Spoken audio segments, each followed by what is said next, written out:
In this video, I'm going to cover how you can teach yourself to love discipline. If right now you are someone that struggles with discipline, that tells yourself that you'll never be consistent, that you always have quit before, why would you not quit now? Why would this time be the successful time? You feel like you're just not that guy that can be disciplined. Well, in this video, I'm going to break down why that's the case and how you can start loving discipline. My name is Cameron Shearer. If you like this video, please like and subscribe because I drop videos like this every single week. So your brain will protect your identity, and your identity dictates your actions. If right now you see yourself as someone that quits, you will quit. If right now you see yourself as someone who's not organised, you will not get organised. And it's not down to a case of you don't want it bad enough. You might want to change. You might want to build a better life. You might want to start going to the gym or adopting new habits or eating clean.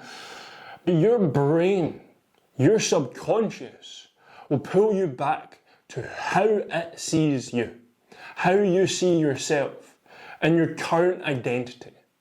Why? Because your brain prefers consistency over growth. It prefers the known over the unknown. It prefers keeping you the same rather than seeing change, because change is a venture into the unknown, and change could lead to certain demise. There's a part of your brain called the larynx that essentially is the survival part of your brain. The part that wants to avoid catastrophic events. The part that wants to keep you alive. And that part of your brain overemphasizes everything. It thinks that if you put in a wee bit of effort, that it might end in a catastrophic ending. But really, it's just going to the gym. But your brain doesn't know that. Your subconscious doesn't know that. And your larynx doesn't know that. All it thinks is there's change, there's a venture into the unknown, and I don't like this. I'm going to keep him the same. And that's what keeps you stuck. Because that's when you start taking action and you fall off. You maybe are consistent for a couple of weeks and then you drop away.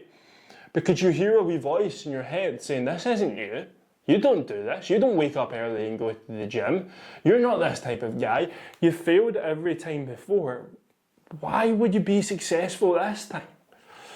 It self-sabotages you and it pulls you back to the identity that you were before. So, how do you get over that? How do you overcome that voice in your head that constantly pulls you back? Well, it's not a case that you become a new person and then you take action. It's not a case that you just wake up one morning at 5 a.m. and decide to go to the gym because you're a completely new guy. It never is that case. You will never change your identity and then take different action. Your identity is based off of evidence. So what you need to do is take the action.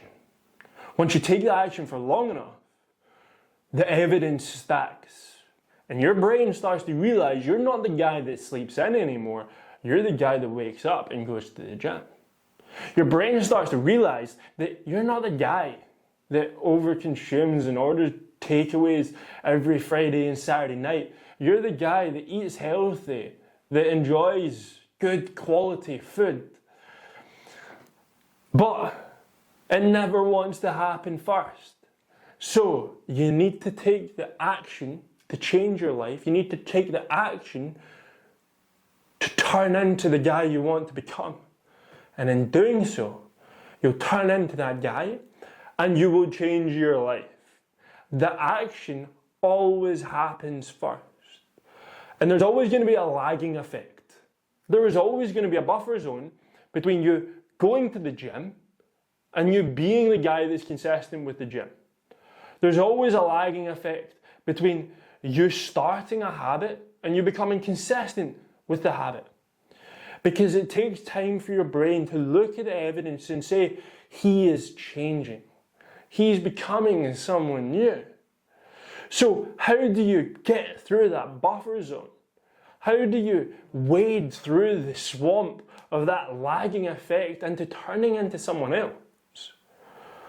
Well, instead of trying to think immediately everything has to be perfect and that you will be that guy immediately, it's a case of you need to be consistent. And you need to adopt the 1% mentality. That every single day is an opportunity for you to do 1% better than yesterday.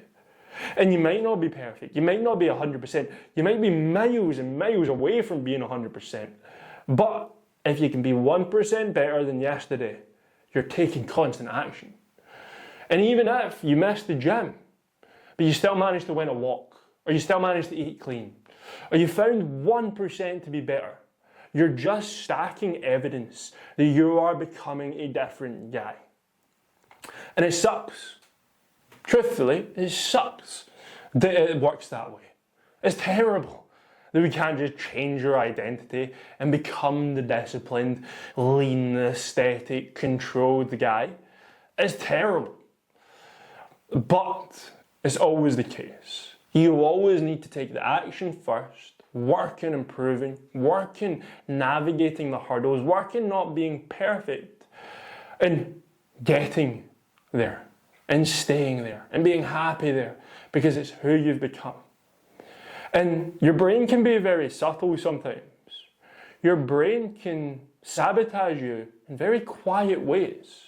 It can say, oh, I'm just a perfectionist, so I never start because I want to do everything to 100%. Or it can say, I'm just a planner.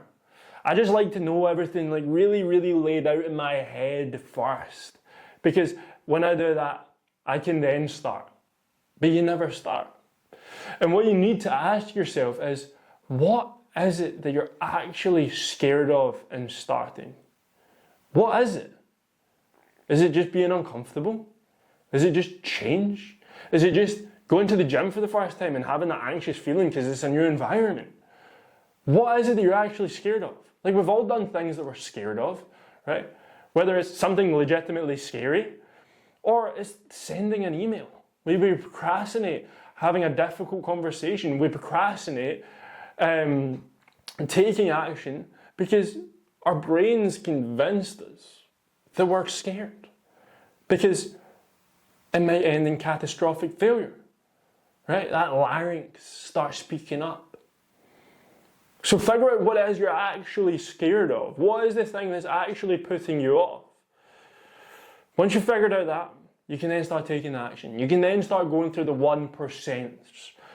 And if you do that long enough, a couple of weeks, a month, you start seeing results, you start seeing progress. Your brain is then convinced that your identity has changed and you now are that guy. You are now no longer who you were.